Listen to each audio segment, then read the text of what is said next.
Before we get started, subscribe to my channel. I'm here at work. I'm a little early waiting for everybody to come, and I've run across this video right here about Social Security, how big of a scam it is. You know, I just pulled up something here off the internet for 2024 benefits. And as you can see, retirement age is 62, 65, 66, 67, 70. You can start drawing retirement at 62.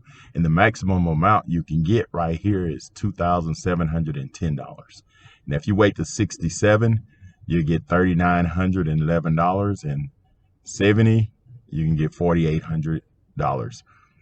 But you think we might get something. I'm the Generation X. But the millennials, the Generation Z, man, we giving all our money to Ukraine and all these other countries.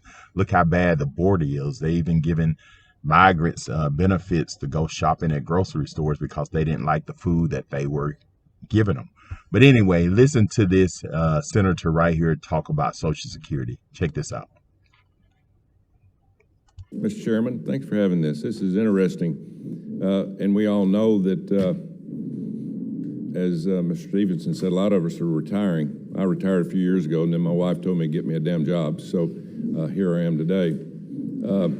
You know, I've for 40 years paid max into Social Security, max, and probably paid close to $1 million in Social Security. And I think I get about $3,000 a month, maybe. And by the way, Social Security, for those of you who don't know, this group up here in 1983 voted to tax Social Security. And then a few years later, tax it again. It's all a scam. This is all a scam. I mean, we got people that's getting ready to retire that's going to try to live off $2,000 to $3,000. Impossible. It's impossible. Because what happens, it comes up here, we spend it. We're $35 trillion in debt. We don't have any money. We're dead broke. And then taxpayers have $2 trillion in credit card debt. We are in huge trouble. In this body, we had better start figuring that out, because we're going to have a run on this city here soon, and there's going to be about 150 million people coming up here saying, where's our damn money that we paid in? I could have put my Social Security money, 40 years, in tax, in the market, and probably be worth 8 to 10 million today. But the federal government wasted it. So I'll get off my horse there. But it's good that we have this, because we got, you know, I get a little pension check from education. I was part of a union. It's not going to help people.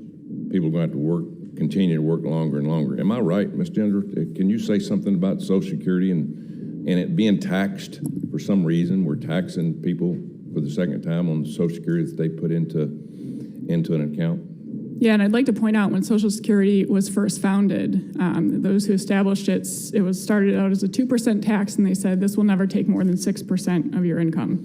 Today it takes 12.4%, and depending on whether you go with CBO or Social Security trustees, it needs to take between 15.8 and 17.5%. So we're talking about thousands of dollars more per year. It also was actually only originally recommended that the tax be up to $66,000, equivalent in today's dollars of earnings.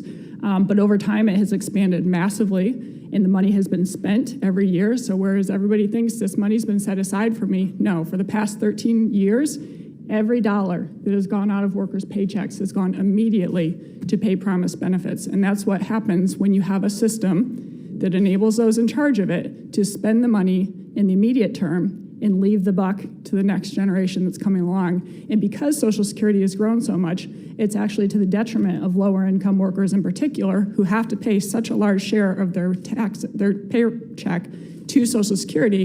They have little left to save for retirement. And then lower income and African American workers have the lowest life expectancies. So they are the most likely to get nothing back in return. 1 out of 4 African American men will die between the ages of 45 and 64 after having paid into this system for decades, tens if not hundreds of thousands of dollars, and they might get nothing back. What's the solution?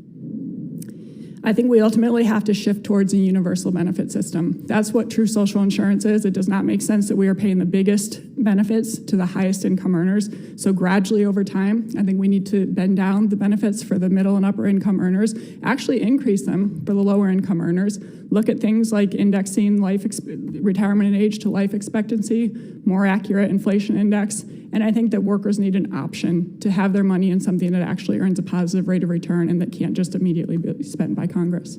I have a 28 and 29-year-old, 2 boys, got jobs, working hard, paying Social Security. They ask me all the time, Dad, will I ever see any of that money? Will they see it? I think they will see some of it. That's the exact same thing I hear whenever I ask a group of younger workers, and none of them raises their hand. So I think that there will be something there, but it's not going to be what has been promised. Mr. Stevens, you got anything to add to that? Thank you, Senator. What I would add is when we talk about Social Security or we talk about pensions, the two things that they both have in common is that guaranteed income. You know what you're going to get, generally speaking, at the end of it. What I reference in terms of protected retirement, we have developed now solutions that get at both of those in a very efficient way, and they also address the issue around market volatility because we have step-ups and lock-ins, and it's a very efficient way to deliver that to millions of Americans that we've been talking, and that's all because of what you all did around Secure Act 1.0 and 2.0. They have put us in a position to do that, and that's why I'm really encouraging us to have every 401k plan, 457 plan, 403b plan at least one of those solutions so that the American workers can choose. If they want to know what they're going to get in retirement, we can deliver that for them. Young people of all ages ask me, why can't we put our money in our own 401k instead of put it in Social Security? Is there an answer to that? I think what I love is that they're asking the right question. Savings in any way is a good thing, and I think there's a place for Social Security, there's a place for pensions, and there's certainly a place for what we're doing in 401k plans. Thank you. Wow. What you guys think?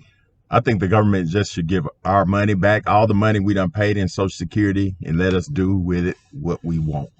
Because the price of living is going up. I hear those millennials and Gen Zs talking. Back in the days when we grew up, it wasn't this bad. You know, you could buy a house for $90,000, $100,000. Now the same house is probably $200,000, $300,000 to live in. Then you got, once you pay your house off, you still got to pay property tax, mud tax, school taxes. So in reality, you really don't own nothing at the end. But I would like to read some of the comments, and thanks for watching, and subscribe to my channel, and have a great day. Don't forget to subscribe, like, turn on your notifications, and share this video. Also leave comments. Thanks for watching Welding and Stuff.